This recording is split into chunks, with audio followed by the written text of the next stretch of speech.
I think, it's always a challenge is a good way, and everyone sort of, especially the banks, when I first started, there was no loans, there was no sort of formal business plan, no assistance for women. I guess I was 21 years of age, and most people in the industry said you can't do it.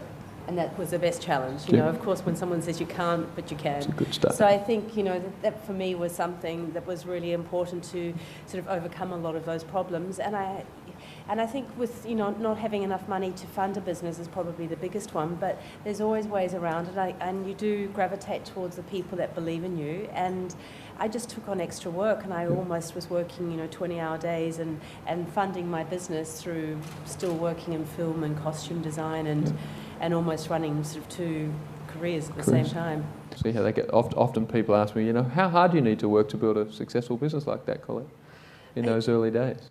You have to work hard. In fact, there was a line down the bottom of your poster, I think it says something along the lines of, I want to work less, enjoy my life, no stress at work. And I was thinking, who is that? How do I find that? It's not. You're always stressed, but it has to be a good stress, I think. And I find I actually work better under stress if I have 5 or 6 projects at once, because I'm kind of multitasking.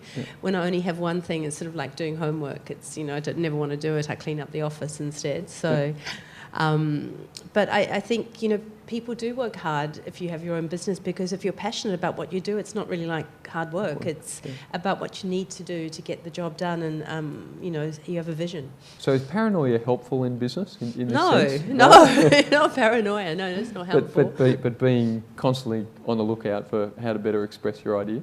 I think you kind of stumble across it. You'd rather, otherwise, as I said, especially you alluded to it before, my industry, it's like we have so much. I have to design the fabric, and then I have to design the collection, and then we have to transport it to Paris, and we have a whole team of people that are creative, and we show.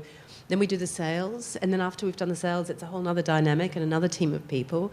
We then have to order the fabric and then do the production, and anything could happen in India. We could lose the container, or the parcel goes missing, and you've invested in 6 months from designing, and you've lost your production, and we're responsible for it. So it's a very complex business with a lot of different personalities, a lot of female, and a lot of, and a lot of the men are kind of female, sort of, in a way too.